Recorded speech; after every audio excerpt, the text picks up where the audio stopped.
Hi everyone, welcome to our CAD NEST YouTube channel. ನಾನು ಕಾವ್ಯ.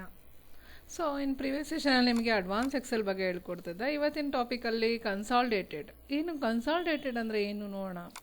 So ಈಗ ನಾವಿಲ್ಲಿ ಯಾವುದೇ ಒಂದು ಇದರದ್ದು ಟೋಟಲನ್ನು ಕಂಡುಹಿಡಿಬೇಕು. ಈಗ ಇಷ್ಟು ಜನ ಸ್ಟೂಡೆಂಟ್ಸ್ದು ಟೋಟಲ್ನ ಒಟ್ಟಿಗೆ ಕಂಡುಹಿಡಿಬೇಕು ಅಂದಾಗ ನಾವು ಫಾರ್ಮುಲಾ ಹಾಕ್ತಿದ್ವಿ. ಇನ್ ಪ್ರಿವಿಯಸ್ ಸೆಷನಲ್ಲಿ ಫಾರ್ಮುಲಾನ ಹೇಳ್ಕೊಟ್ಟಿದ್ದೆ. ಬಟ್ ಈಗ ಹಾಗೆ ಕಂಡುಹಿಡಬೇಕು ಅಂದರೆ ದೆನ್ ಸೆಲೆಕ್ಟ್ ಮಾಡ್ಕೊಳ್ಳಿ ಇದನ್ನು ರೋನ.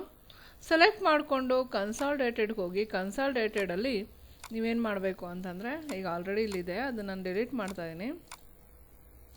ಸೊ ಬೇರೆಯವರು ಮಾಡಿಟ್ಟಿದ್ದು ಇದ್ದರೆ ಅದನ್ನು ಡಿಲೀಟ್ ಮಾಡೋಣ. ದ್ಯಾನ್ ಯಾವ ರೀತಿ ಕನ್ಸಾಲ್ಡೇಟೆಡ್ ಇಲ್ಲಿ ಕೇಳುತ್ತೆ. ಕನ್ಸಾಲ್ಡೇಟೆಡ್ ಫಂಕ್ಷನಲ್ಲಿ ಸಮ್ ಅಂತ ತೊಗೊಳ್ಳೋಣ. ರೆಫರೆನ್ಸಿಗೆ ಹೋಗೋಣ. ರೆಫರೆನ್ಸಿಗೆ ಹೋಗ್ಬಿಟ್ಟು ಈಗ ಕನ್ನಡ ಎಲ್ಲ ಸಬ್ಜೆಕ್ಟು ಎಲ್ಲರದ್ದು ಸಬ್ಜೆಕ್ಟ್ ಬೇಕು. ದೆನ್ ಓಕೆ ಕೊಡೋಣ, ಆ್ಯಡ್ ಕೊಡೋಣ. ಇಂಗ್ಲೀಷ್ ಎಲ್ಲರದ್ದು ಬೇಕು, ದೆನ್ ಆ್ಯಡ್. ಹಿಂದಿ ಎಲ್ಲರದ್ದು ಬೇಕು, then add. Maths add, science add, then social add ಅಂತ ಕೊಟ್ಟು ಓಕೆ ಕೊಡಿ. ನೋಡಿ ಪ್ರತಿಯೊಬ್ಬರದ್ದು ಇಲ್ಲಿ ಟೋಟಲ್ ಬಂದುಬಿಡ್ತು. ನಾನು ಟೋಟಲ್ ಕಂಡುಹಿಡಿಯೋ ಅವಶ್ಯಕತೆ ಇಲ್ಲ. ದೆನ್ ಅವರೇಜ್ಗೂ ಅಷ್ಟೇ. ದೆನ್ ಡೇಟಾ ಡೇಟಾ ಕನ್ಸಾಲ್ಡೇಟೆಡ್ಗೆ ಹೋಗಿ ಇಲ್ಲಿ ನೀವು ಮತ್ತೆ ಎಲ್ಲ ಸೆಲೆಕ್ಟ್ ಮಾಡೋ ಅವಶ್ಯಕತೆ ಇಲ್ಲ. ಜಸ್ಟ್ ಇಲ್ಲಿ ಅವರೇಜ್ ಅಂತ ಕೊಟ್ಟು ಓಕೆ ಕೊಟ್ಟರೆ ಅವರೇಜ್ ಬಂದುಬಿಡುತ್ತೆ. ಮಿನಿಮಮ್ ಮೇಲೆ ಕ್ಲಿಕ್ ಮಾಡಿ. ಮಿನಿಮಮ್ ಅಂದರೆ ಇದರಲ್ಲಿ ಯಾವುದು ಮಿನಿಮಮ್ ಮಾರ್ಕ್ಸ್ ಅಂತ ಕಂಡುಹಿಡಿಬೇಕು.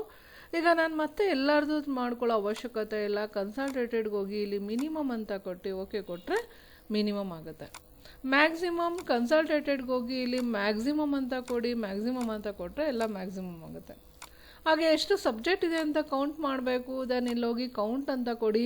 ಕೌಂಟ್ ಅಂತ ಕೊಟ್ಟಾಗ ಎಲ್ಲ ಎಷ್ಟು ಸಬ್ಜೆಕ್ಟ್ ಇದೆ 6 ಸಬ್ಜೆಕ್ಟಿಗೆ ಮಾತ್ರ ನಾನು ತೊಗೊಂಡಿದ್ದೆ. 6 ಸಬ್ಜೆಕ್ಟ್ ಇಲ್ಲಿ ಡಿಸ್ಪ್ಲೇ ಆಗುತ್ತೆ. ಓಕೆ, ಸೊ ಈ ರೀತಿಯಾಗಿ ನೀವು ಕನ್ಸಾಲ್ಟೇಟೆಡ್ ಆಪ್ಷನ್ಸನ್ನು ನೀವು ಕಲಿಬೋದು. ಓಕೆ ಫ್ರೆಂಡ್ಸ್, ನೋಡಿದ್ರಲ್ವಾ ಈ ವಿಡಿಯೋ ಇಷ್ಟ ಆದರೆ ಲೈಕ್ ಮಾಡಿ, ಶೇರ್ ಮಾಡಿ. ನಮ್ಮ ಚಾನಲ್ಗೆ ಯಾರು ಸಬ್ಸ್ಕ್ರೈಬ್ ಆಗಿಲ್ಲ ಸಬ್ಸ್ಕ್ರೈಬ್ ಆಗಿ.